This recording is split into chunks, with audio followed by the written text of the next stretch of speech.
Hello, everyone. As the inaugural director of the Elahé Omidyar Mir-Djalali Institute of Iranian Studies at the University of Toronto, I welcome you all to today's Persian lithographic printing seminar series featuring Professor Elham Etemadi of Arkin, University of Creative Arts and Design.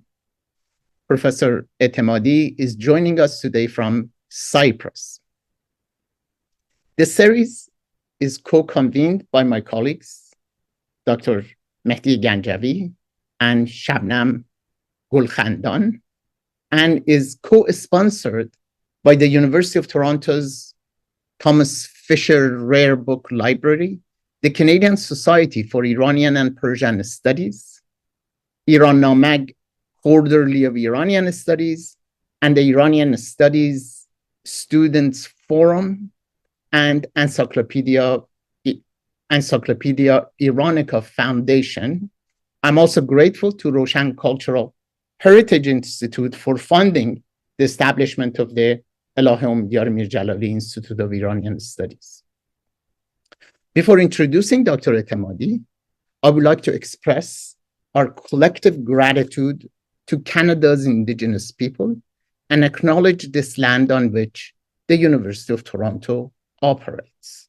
For thousands of years, it has been the traditional land of the Huron-Wendat, the Seneca, and most recently, the Mississaugas of Credit River. Today, this meeting place continues to be the home to many Indigenous people across Turtle Island, and we are grateful to have the opportunity to live, learn, and teach in their ancestral homeland. My colleague, Dr. Mehdi Ganjavi, will introduce Professor Etemadi and will moderate today's session. Dr. Ganjavi, please. Thank you so much, Professor Tawakkoli, for opening the session and the land acknowledgement. It's an honor to be here and looking forward to the presentation by Professor Etemadi. Just a few notes about her achievements. Professor Elham Etemadi completed her PhD in art history at the University of Leuven, Belgium. She is associate professor in the art faculty of Arkin, University of Creative Arts and Design, Cyprus. Her previous affiliations were with the Hunan Normal University in China and Azad University's Science and Research Branch in Iran. Elham's articles have been published in different academic journals in English, Persian, and Chinese. Her research is positioned at the intersections of Iranian arts and the early modern and modern eras, iconology, book illustration, image-text relationships, gender representation, and its historical transformation, and cultural sociology. She has delivered her work and organized panels at various international conferences in North America, Europe, and Asia. The topic of her talk today is about the book she has published last year by Paul, which came out last year in 2024 by Paul Grave on Sani ol-Molk's The 1001 Nights, a study of image content and visual adaptation. As for the session after the presentation, we will look forward for Q&A, and we will ask all the participants to either write down the questions they have using the chat, the public chat here, or once we are in the Q&A phase of the presentation, we can also ask them to open their mic and ask directly and engage with the presenter. Having said that, looking forward to your presentation, and the floor is yours, Professor Etemadi. Hello, thank you very much, Professor Tawakkoli. Thank you very much, Professor Genji. First of all, I would like to thank Elahé Omidyar Mir-Djalali Institution of Iranian Studies for organizing this book launch and the session for me. As Professor Ganjavi kindly introduced me, my name is Elham Etemadi. I'm an associate professor of art history at Arkin University of Creative Arts and Design. in Cyprus. If I want to give you a general background about myself, I have to say that I often describe myself as a modern nomad. Due to the both academic and personal reasons, I have constantly moved from one country to another, while I trying to maintain my connection with Iran, where I was born and received my undergraduate and master education there. Shall I share my screen? Start? Yes, please. Okay, just give me a minute that I can share this. Okay, do you have the screen? Yes. Okay, perfect. As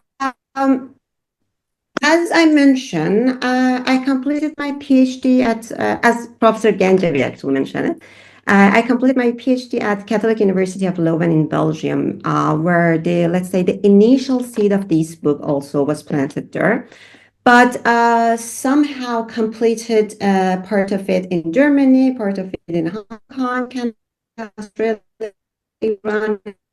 And it was finally published in October 2024 when I was in Cyprus. Moving from one country to another country, and all of these places somehow project itself into my book and to my understanding. I try to somehow reflect it.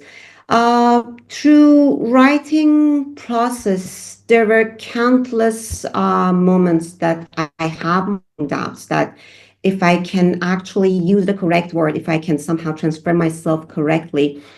But all of these struggling moments makes this is somehow more meaningful to me to see it finally is published and it's in my hands.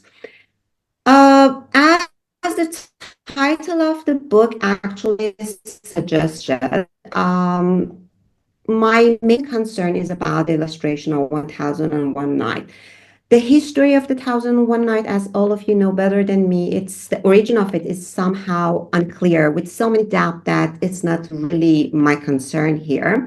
But its popularity in 19th century Europe led to upturn of interest in the Middle East, particularly amongst the elites and ruling classes, and specifically in Iran, consequently.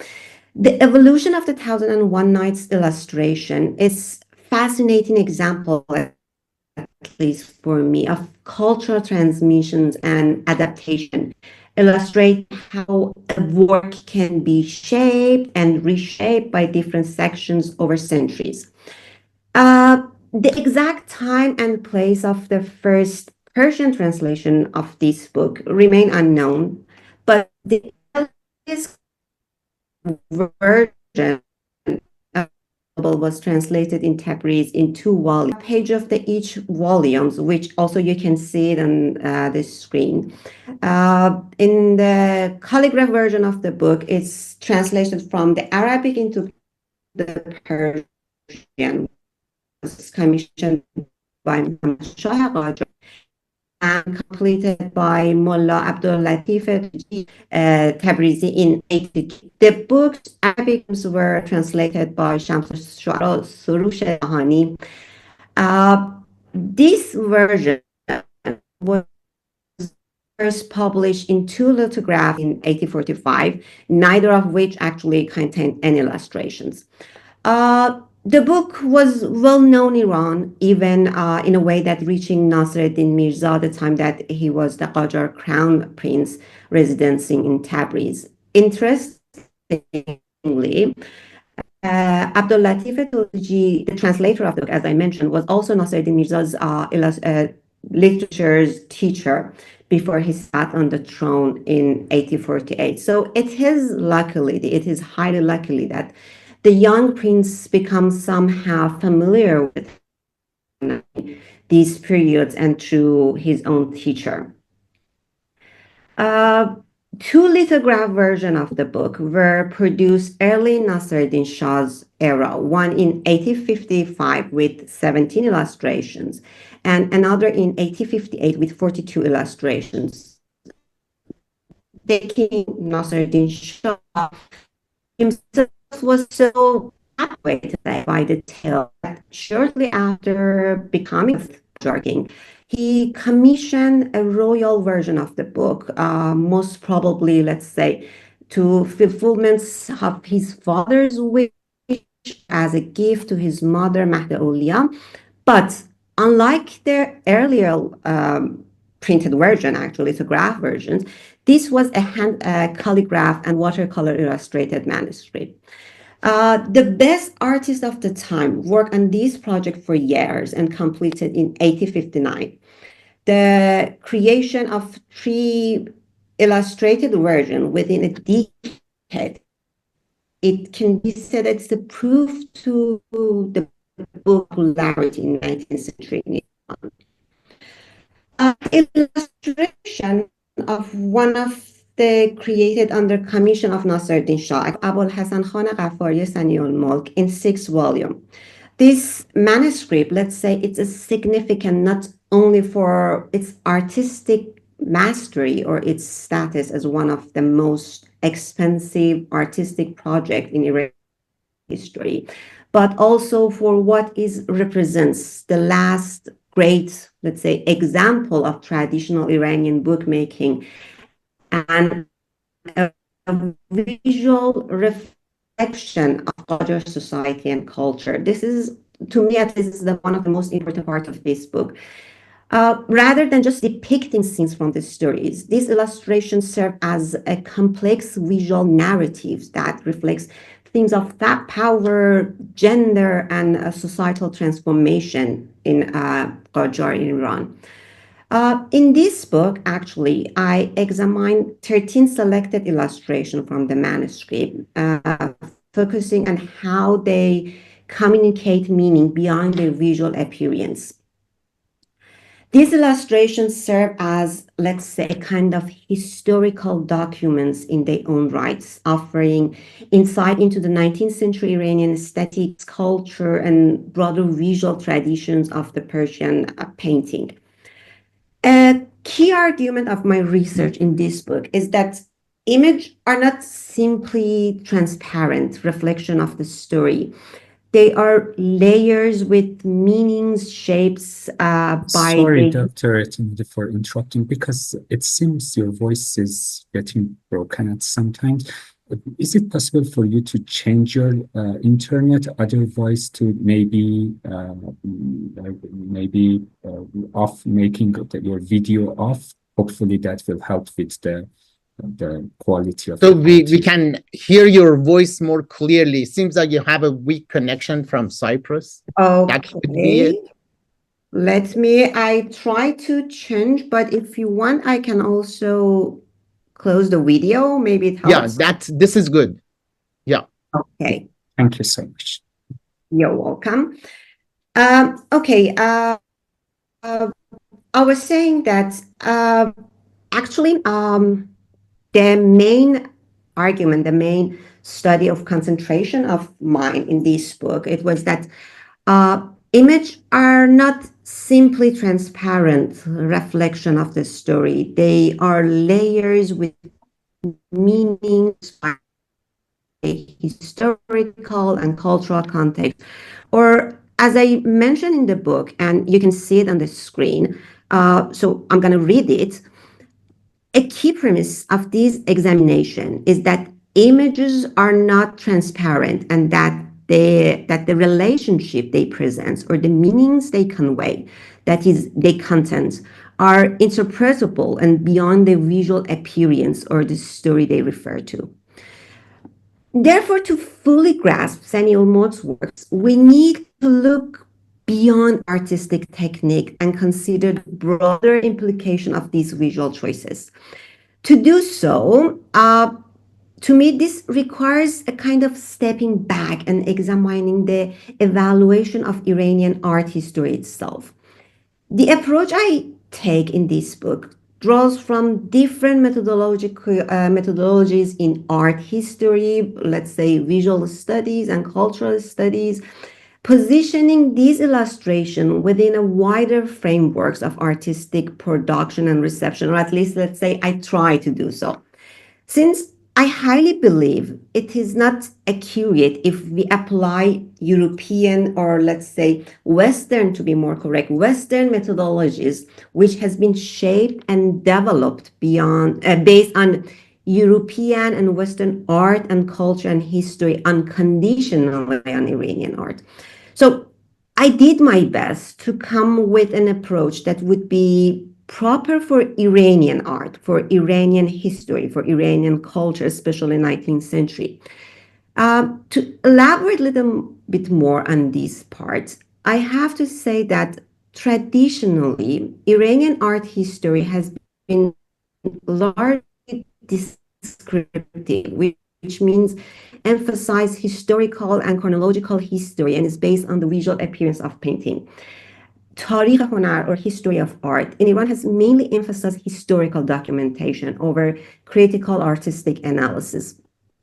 It wasn't until the mid 20th century that a shift towards a more analytical approach, let's say, critical approach, began to shape. Scholars such as Akbar Tajwidi and Simin Daneshvar, working with journals like Yaghma and Naqsh Negar, started introducing critical perspective into Iranian art history, while let's say their work represents a step towards a more analytical framework. The field was still predominantly focused on historical documentation.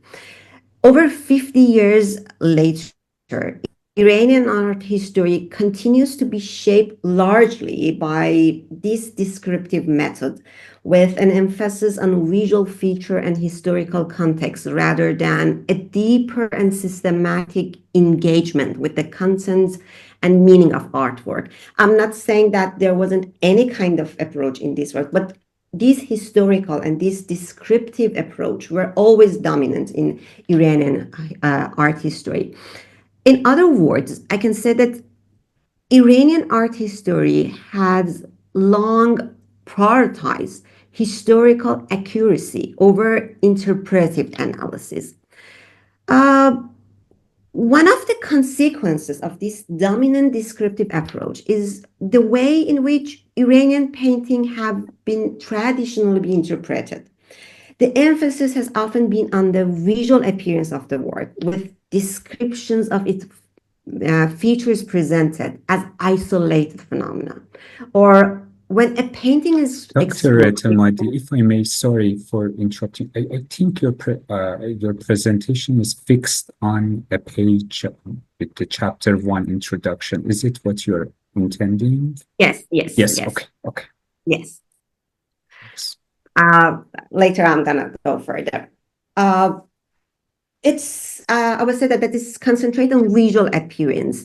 It's usually in these cases, an artwork is described as an isolated phenomena, and it is assumed that meaning of the painting is stable, it's fixed. This assumption that the meaning of the painting is stable and in visual form has shaped the understanding of Iranian art for centuries. But my study in this book, I challenges this notion by arguing that, by saying that, or trying to say that the content of the painting is not simply a reflection of its visual components, but it's kind of influenced by emotional or intellectual impact it has on the viewer. The content of the painting is motivated by the premise that visual representation is an independent discourse that cannot be taken at the face value. The content is the effect of, I'm reading through the book, I hope it's shaped here. The content is the effect of emotional or intellectual impact of the painting on the beholder. It is generated by elements of the visual appearance and the conscious or unconscious meanings attributed to them in the context of reception, with or without reference to the context of production. In other words, and let's say in my view, visual representation should not be taken at face value. I try to do this in my works. Rather, the content of an artwork is shaped by the interaction between the visual elements and the meaning associated to them in the context of reception. This perspective acknowledges the interpretation of painting is not fixed. It can vary, it can be different depending on the viewer's cultural, historical, intellectual backgrounds. Actually, content is not a static features of the painting itself, but it's generated through a dynamic relationship between the artworks, creator, the painting's audience. In other words, dynamic field, that is the relationships between the features and the implications at both ends of communication, as no object of art exists in vacuum. The content of the painting is the product of negotiation between three factors: the intention of the painter and the context of production, the features of the painting or viewing, and the audiences or the context of reception. By applying this approach to the work of Sani ol-Molk, I try to show how his illustration of the 1001 and generalist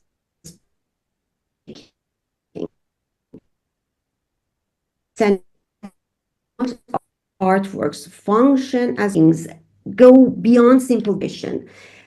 These paintings actually communicate, interact emotion, interact social structure, and even critiques of power.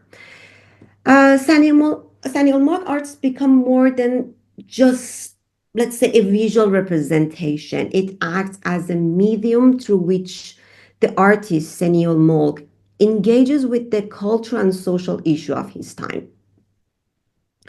This actually allows me to see Iranian art not just as a historical artifact, but as a living discourse that continues to resonate with viewers today.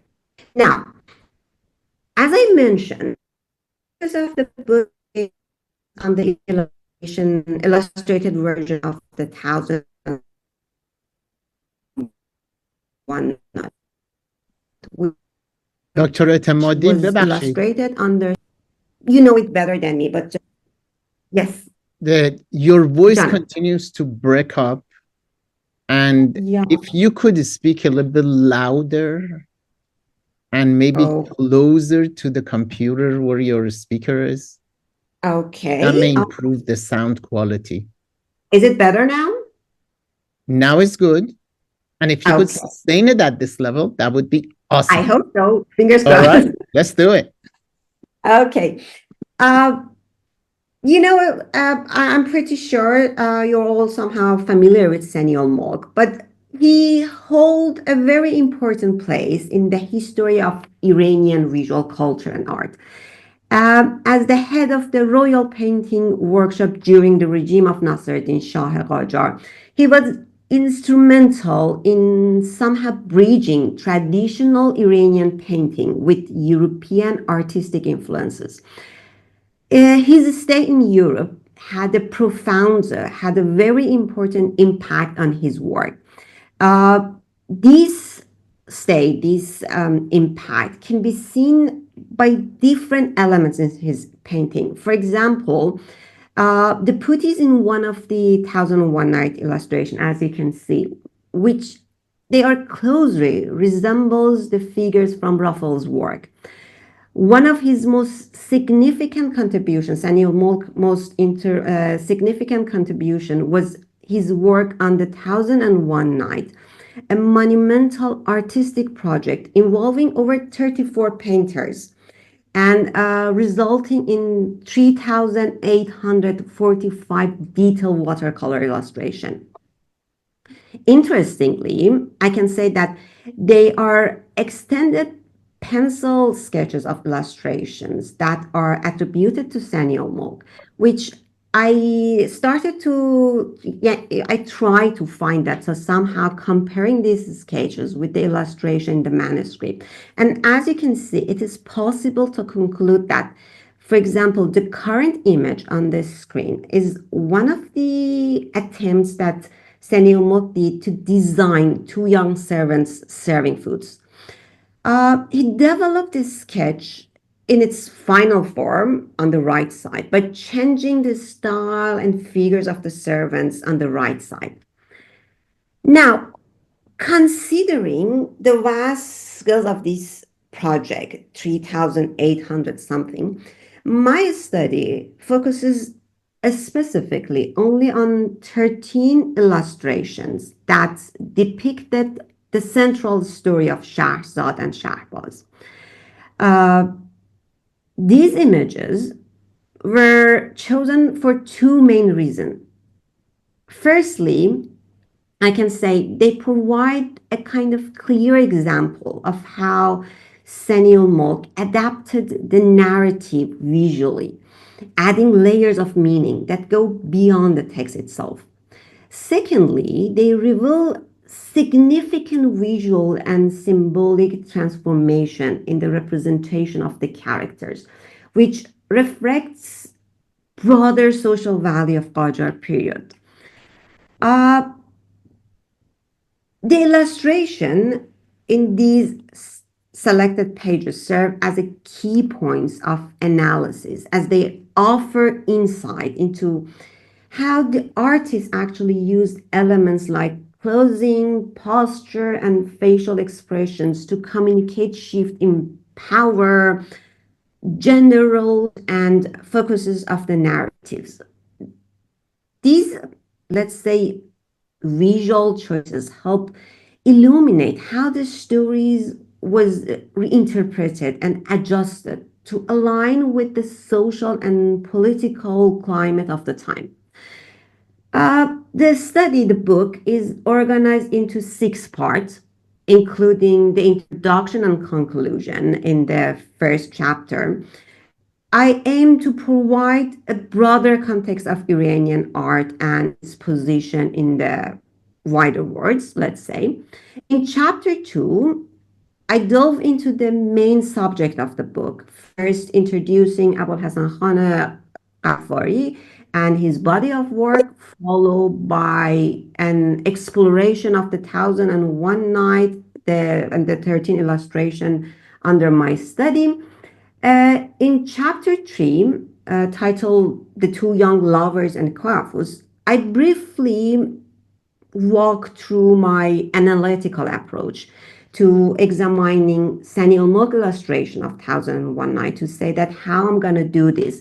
To make this more tangible, I focus on a single, particularly complex painting of Sani ol-Molk, The Two Young Lovers and Coiffures.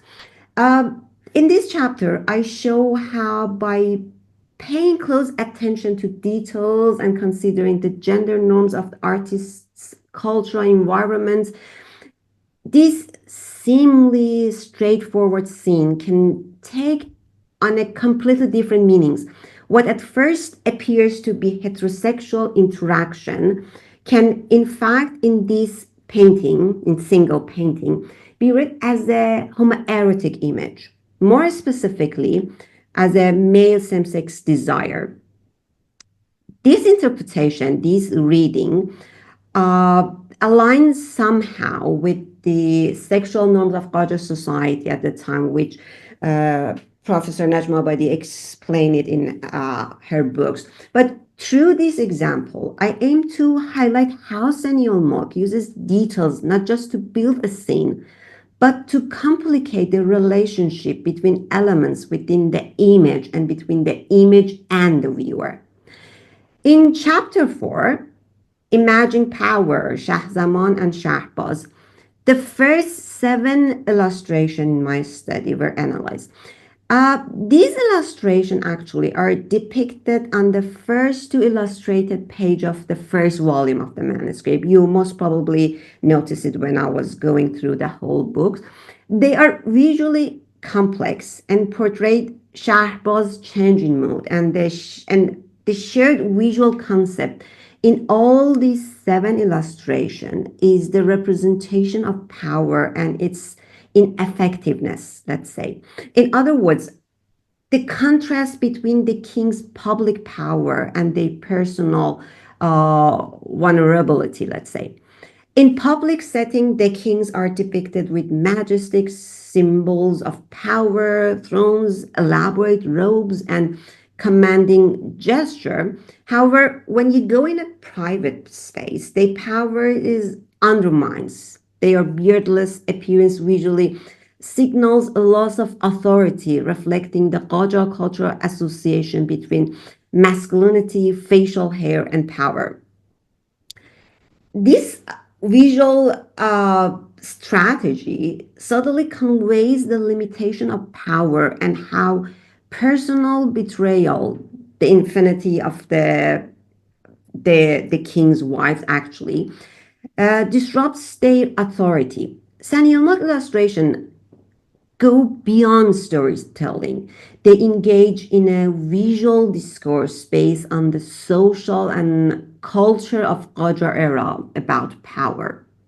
In chapter 5, Evolving Roles, Shahrzad and Dunyazad, the 6 remaining illustrations of the main story are examined. 4 of them are at the beginning of the first volume of the manuscript, and the 2 last illustrations are located in the 2 final pages of the 6th volume.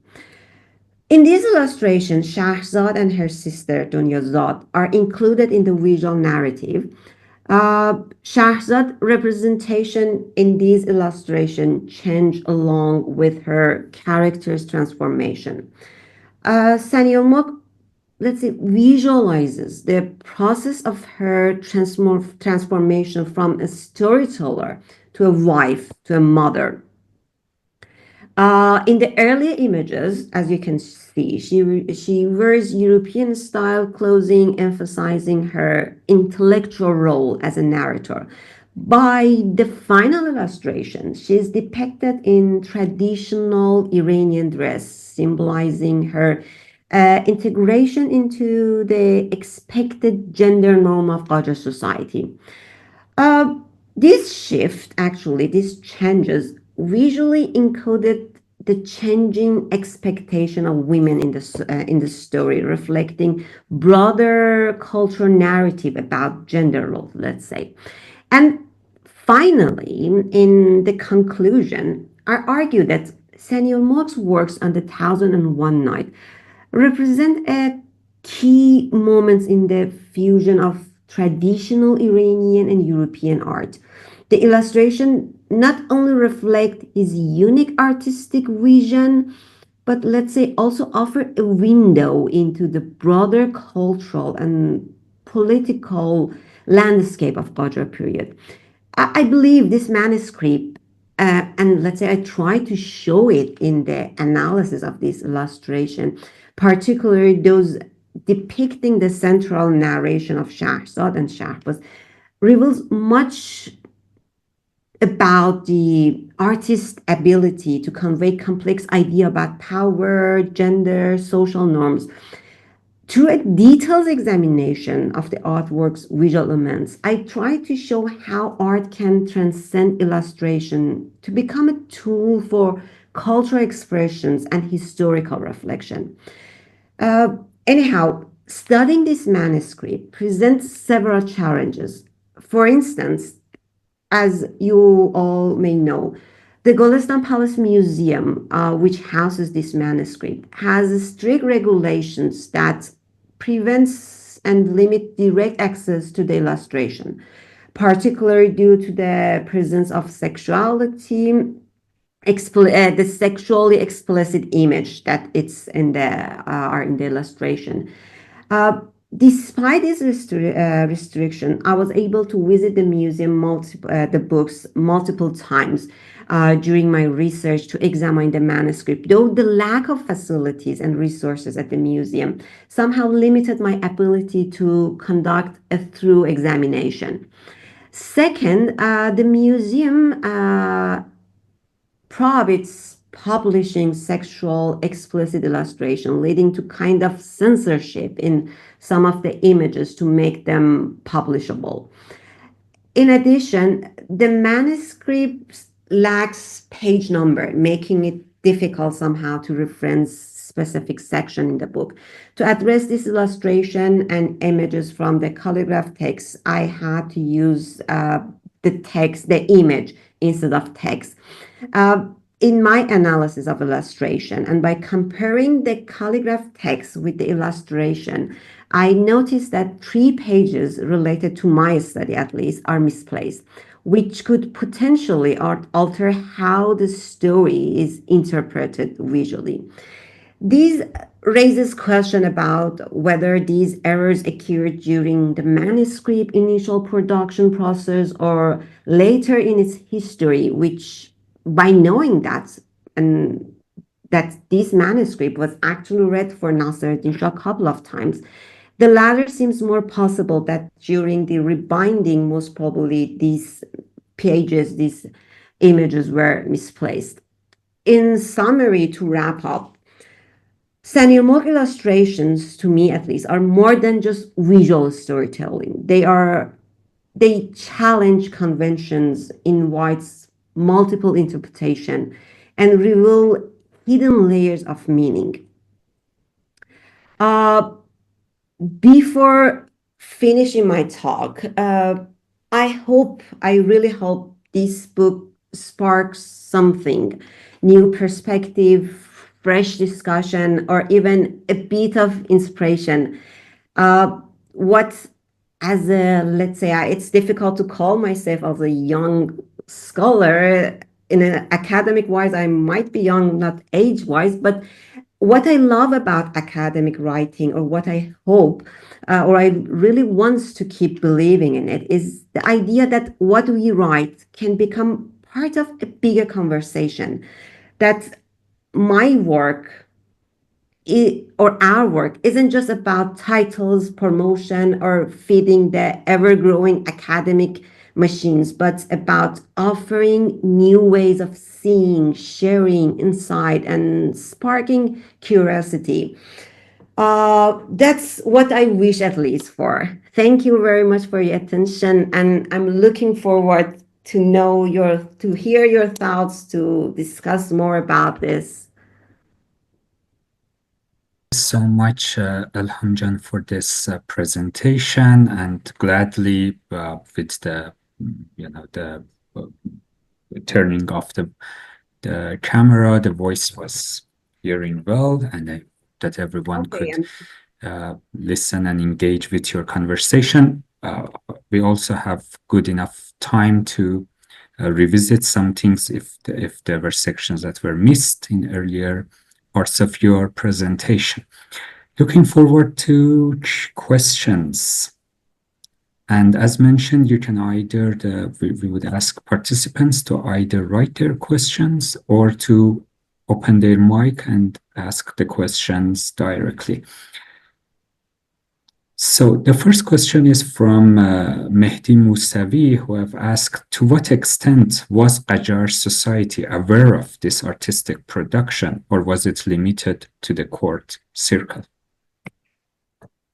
This book definitely during the Qajar time was limited to the court circle because it was commissioned by Nasser-al-Din Shah and it's kept at Golestan Palace Museum. So it was for sure limited to Qajar court and Qajar circle and the society. Most probably, I believe they don't have any idea about it.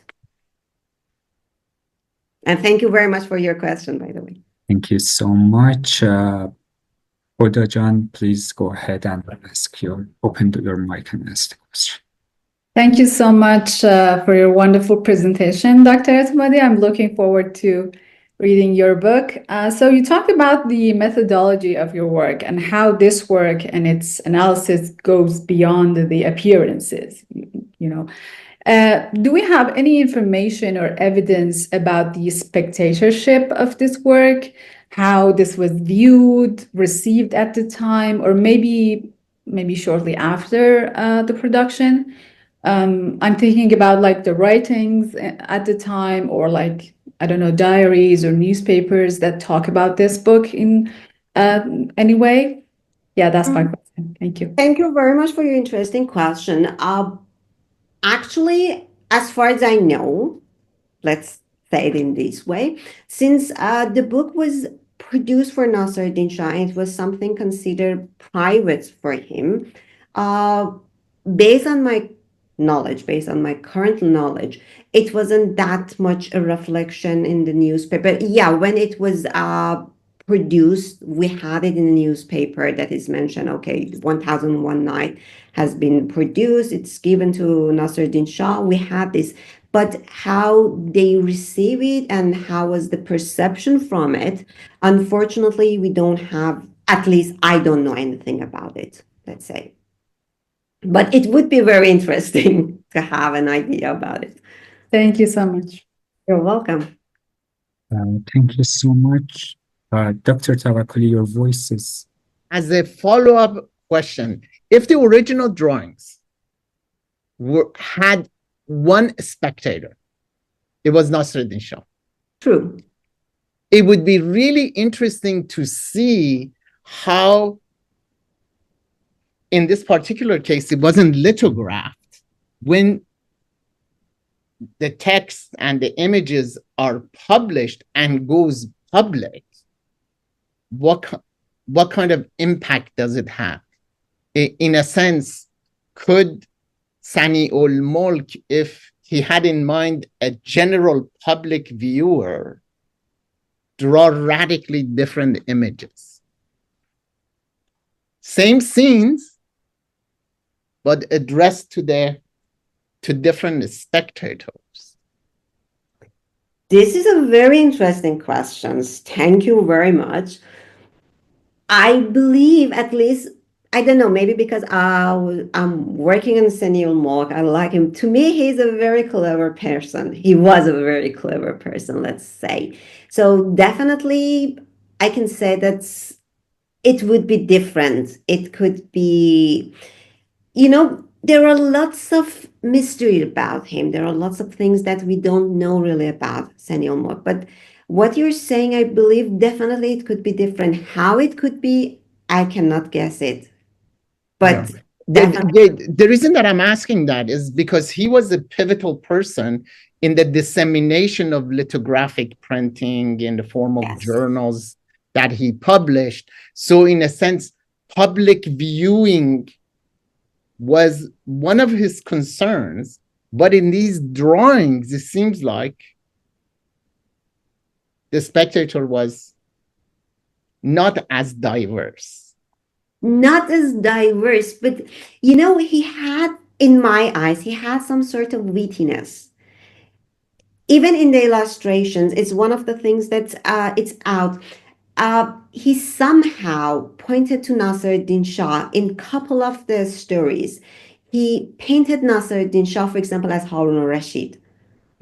So he knew that the book is going to be seen by Nasruddin Shah, but still he had his, let's say, teasiness to say that, okay, you did like this. You, for example, Harun al-Rashid, and this is his story, so I presented you somehow instead of him. He was sending messages. As at the end, one of the things that is somehow is mysterious about Sani ol-Molk, at the end, suddenly the king, because he was related to court, he was close to Nasruddin Shah, suddenly he disappeared, and no one knows what's happened at the end. And most probably, I believe, Nasruddin Shah, they had some sort of disagreement somehow. He lost Nasruddin Shah's attention in this work. So it is possible that this wittiness, this teasiness of him, at the end, caused Nasruddin Shah to have had a bad tempers against him. It's, we cannot say, but since he had this, since you can see it even in the illustration of 1000 Night, that Sani ol-Molk was teasing somehow Nasruddin Shah, but depicting him in a different stories. It's not only one story. In a couple of stories, you can see Nasruddin Shah there as the king, which is in a way that, okay, look, this is the story. This has happened and you are the king. This is my understanding, at least, through it. Very good. Thank you. You're welcome. Thank you. Thank you so much.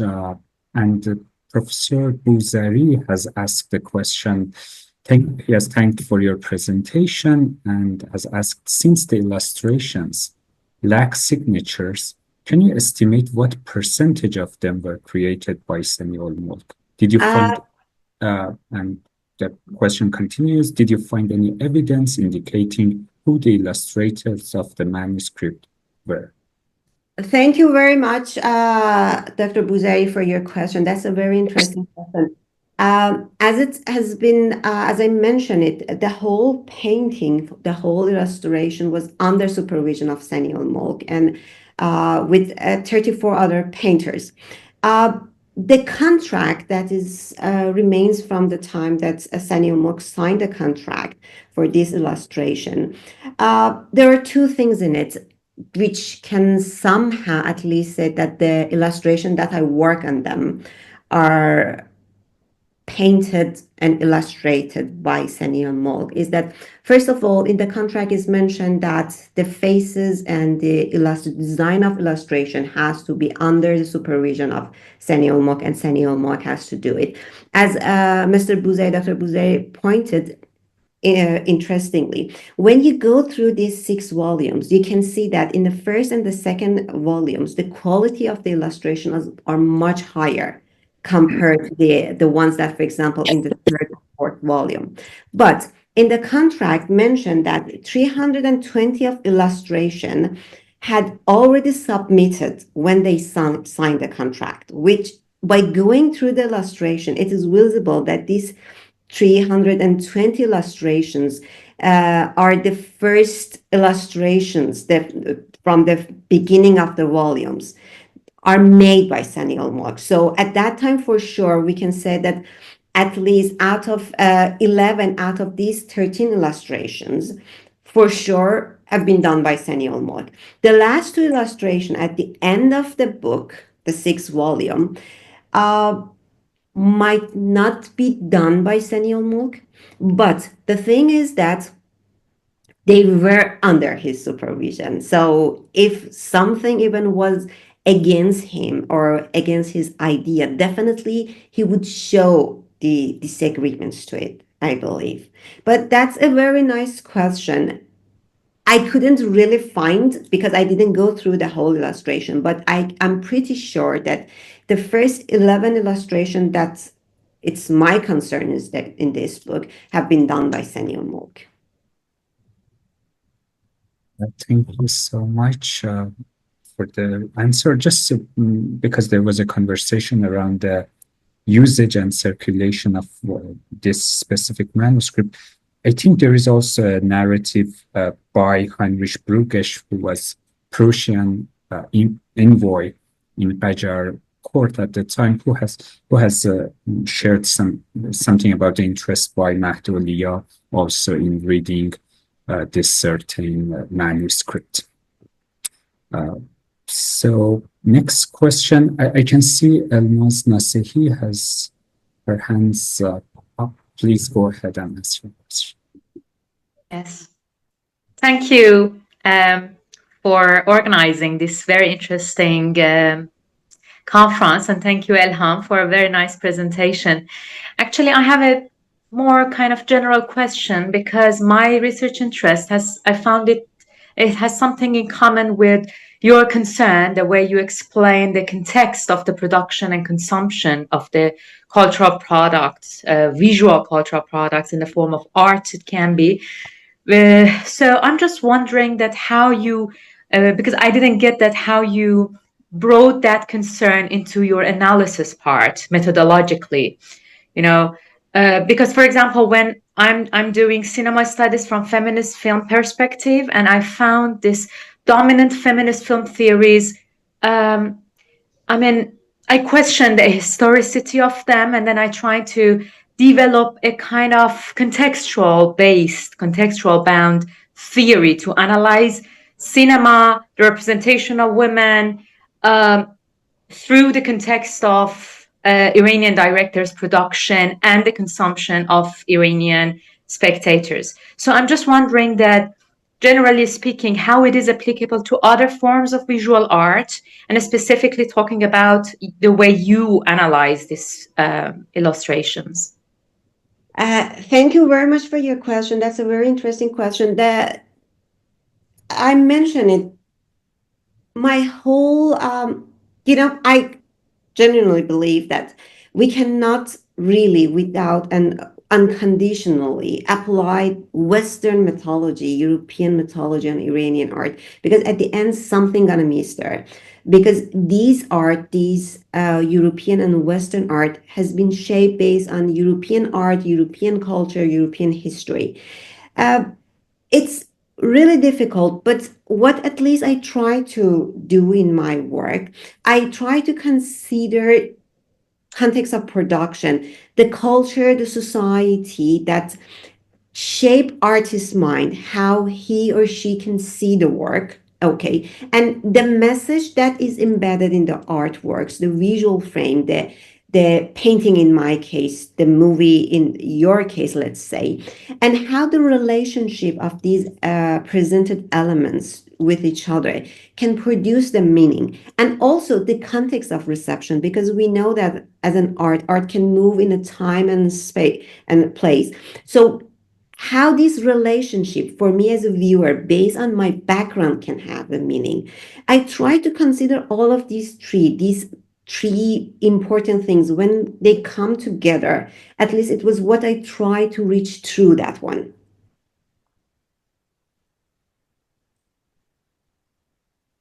This is at least what I try to do, let's say. Thank you so much. Nasiba has asked, thanks a lot for your study. Do you think there was a design manual for proportions and colors of the depicted figures at the time, which was employed by the Qajar time artists? I believe there were, most probably the painters and the painters, let's say, have some liberty, but there were some manual proportion, but it was somehow adjustable. There wasn't fixed. It could be changed and adjusted based on the painter's preference. Because something very interesting, when the book was calligraphed, it is known that it was calligraphed. If you go through the calligraphy, it was initially it was calligraphed for 2 volumes. Later, painters started to add images to it, and it's become 6 volumes. Because when you go through the text, you can see that in the middle of the 3rd volumes, suddenly, based on the text, the 1st volume is finished, and the 2nd volume of the calligraphed version started, while it's in the middle of the current 3rd illustrated volumes. That was also something that I wanted to point to it. I forgot in my lecture. That's also something very interesting. Thank you for asking this question. Remind me the fact of saying this. Thank you. Yunus Lapinder have asked a question which is close to what Dr. Bouzari was also hoping for your elaboration. Thank you for the nice presentation. I have a question. Wasn't the book commissioned to be created by 34 painters? How can we be sure that these paintings are the works of Sani ol-Molk? If there is anything else you want to add to this? Yeah, thank you very much for the question. As I mentioned to Dr. Bouzari, it's a little bit difficult to talk about this. It is difficult to be sure and say that exactly these paintings are done by Sani ol-Molk or that illustration is by someone else. But for sure, I can say that 320 first illustration of the book were illustrated by Sani ol-Molk, because due to the contract that he signed with Muayyer al-Mamalik, it is mentioned that these 320 illustration had already submitted as an example of the work. So the question is going to be only for the last 2 illustration of my works, which are in the 6th volume, which I believe, since they were under supervision of Sani ol-Molk, even if he didn't do it personally, but he had an eye and he had a kind of control over them.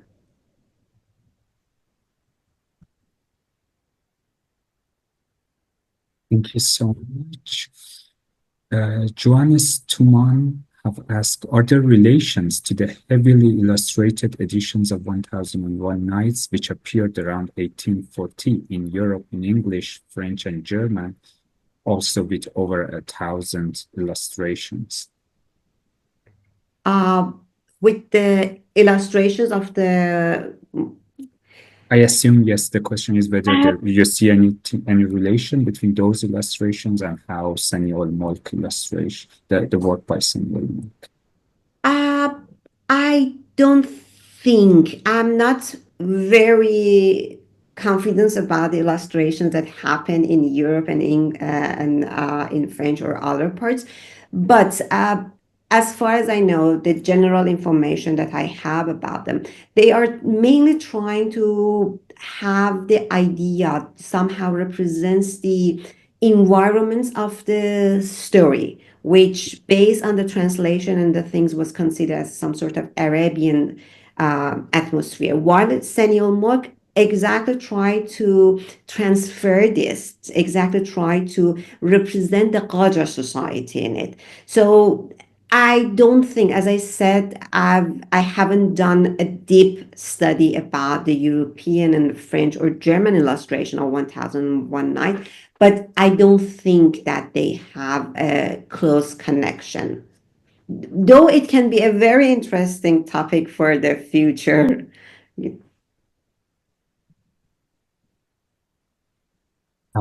Thank you so much, and I would appreciate, Johannes, if the question, if it didn't get the question correctly, please let us know. Leila has, I know Leila has a question. I wonder if she's fine with asking it. Yes, The mic. Mahk Yes. John. Thank you so much. Thank you, Professor Etemadi, for such a wonderful introducing your wonderful book. It's really amazing. I don't have a question, but I do have a comment. Through my dissertation research, I have been seeing lots of caricatures of the late 19th century and early 20th century. So I would say that I see the connection between these paintings and the caricatures in some of the later newspapers.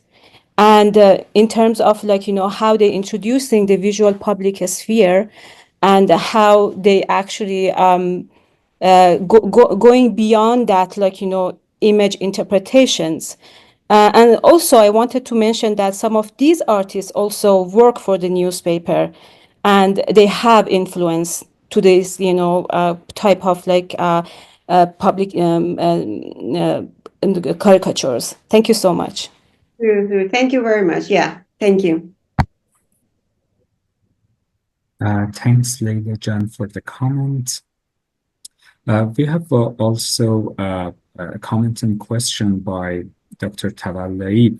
Shahrzad is both a life giver and also a healer through words. She also postponed death through words. Does Sani ol-Molk painting reflect this aspect of Shahrzad as well? Yes, I believe. Thank you very much for this question. It's yes, and it's somehow the main core of the first chapter of my book. Actually, Sani ol-Molk, if you go through the illustrations, you can see that at the beginning, when Shahrzad was supposed to postpone, Shahrzad supposed to heal Shahrbaz, Shahrzad's knowledge, being a knowledgeable person, being a cultured person, somehow reflects through her European clothes. But at the end, when she turns to a mother, she turns to the wife, this more reflects in a traditional Iranian style of things. So I believe Sani ol-Molk also did the same, let's say, play and game. As I mentioned to the questions of Dr. Bouzeri and Dr. Lockinger, This last two illustrations, someone can argue that, okay, the first 11 were illustrated by Sani ol-Molk, but the last two weren't. I believe Sani ol-Molk was totally aware of it. Yes, the last two one might not be done by Sani ol-Molk, but the reflection of Iranian and traditional Iranian clothes in Shahrzad was under his supervision. And based on your question, Dr. Nabavi, yeah, I believe Sani ol-Molk reflect this by playing with the clothes, by playing with the gesture, by showing the body of Shahrzad in these illustrations. And مهدی جان من اجازه دارم concerning the fact that both, I mean, when we read the Bible, in the beginning there was the Word, and the Word was with God. The word is the creative word, both, I mean, in different religions. In several religions are important. In the Quran, we have also the Asma ul-Husna. And although Shahrzad is a secular figure, secular character, but she seems to be the supreme manifestation of a creative woman, because after all, she gives life. And I mean, this aspect I would like to know if perhaps I don't know whether I'm just asking a question or making a comment. It seems to be I want to know whether this aspect also, I mean, as a supreme manifestation of the word, is she also, I mean, any reflection of this aspect of her is also reflected in the book or not? Thank you very much. Either it's a comment or question. Thank you very much. It's somehow led me to think about it. It's a very nice point that you mentioned. I need to think about it. I need to think about it more because I didn't analyze it and I didn't think about words. But the whole things, at least if I want to somehow connect it to your question, is that this playing with the clothes and the style. When Shahrzad's supposed to be a knowledgeable person or healer, yeah, she's represented with the European style, with the European clothing. But at the end, as a, let's say, as a mother, as a person who's supposed to take care, this, cunningness of Shahrzad or postponing things is somehow putting aside. This Iranian traditional way of being a mother, being protective, it's shown in the last illustration. So in my mind, in my imagination, this is somehow the connection. This is exactly what you pointed in your comments, is that as a healer, as a protector, and this is how Sani ol-Molk visually try to represent this. Thank you very much. Thanks a lot. Thank you so much, Dr. Tavallaei and Elham Jan. Mr. Mousavi has asked, to what extent does the style of paintings differ from earlier works such as those in the Shahnameh created during the reign of Fatali Shah? One of them, thank you very much for your question. One of the main things, one of the biggest difference, if I want to point to it, in my presentation, I also somehow pointed, Sani ol-Molk actually tried to represent, though the illustration was for Nasser-Din Shah, was for the court circle, but it was somehow showing the Qajar society.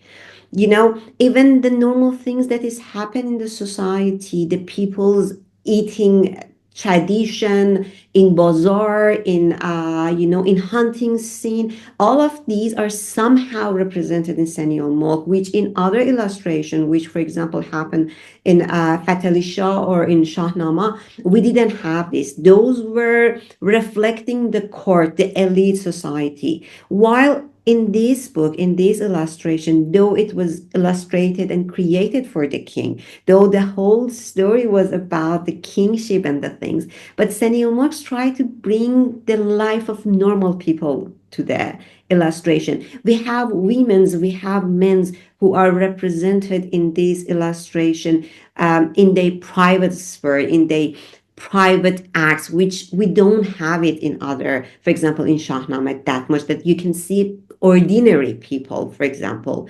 doing cooking or even having the sexual relationship. It's in Shahnameh, it's only related and limited to the courts and the courtship, while in 1001 Night, it goes beyond that.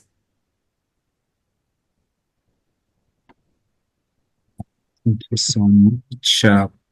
Please go ahead, Elmas John, and ask your question. Thank you for giving me the second chance. Actually, what you said is very interesting about this representing the private sphere. You know that we traditionally have this separation, segregation of sexes through segregation of public and private spheres and attributions of each of them to, define a specific gender. So did you analyze in your book, did you analyze in this specific perspective from gender perspective as well, that how spaces are defined and illustrated? I try to. I don't say that I spend words and pages on it, but a small part of it, I pointed to it that, okay, for example, in illustration of 1001 Night, we can see that the house of Iranian, the private part that was always hidden, now they are represented.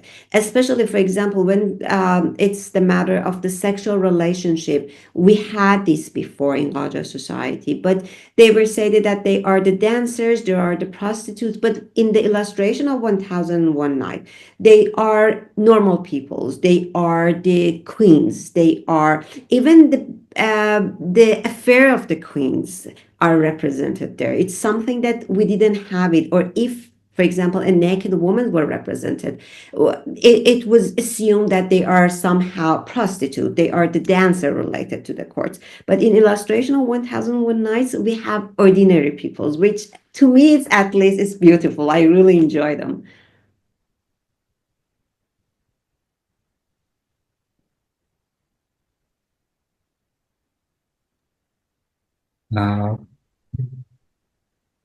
We still have a little bit of time if there is any other questions. Also, Dr. Etemadi, there are several participants who have shared that, how much they have learned from your work and are interested in the fabulous work that you are conducting.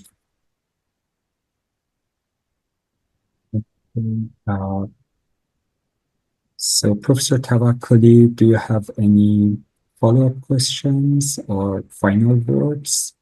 No, I really enjoyed Dr. Etemadi's fascinating and illuminating presentation. I'm sorry that there were some difficulties with the voice, and we may have to make an arrangement to re-record that part, because there are a lot of colleagues who would like to listen to the talk. So we will be in touch after we examine the sound and see how it works. But thank you for taking the time. I know it's late at night in Cyprus right now. Thank you for joining us, and we look forward to seeing you back in Toronto.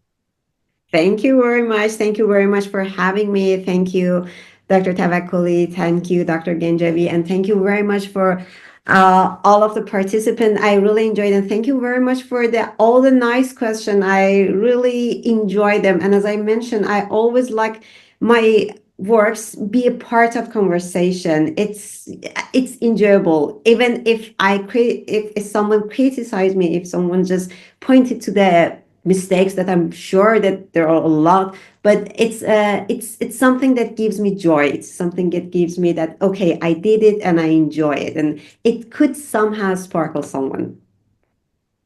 Well, thank you very much for your very enjoyable presentation. Thank you. And- Thank you very much for And having thank me. you everyone for joining us. Have a lovely afternoon Thank you. and evening. And we look forward to Thank seeing you. you again. You too. Nasiba, thank you. Thank you all. Thank you. Thank you. Thank you. Bye.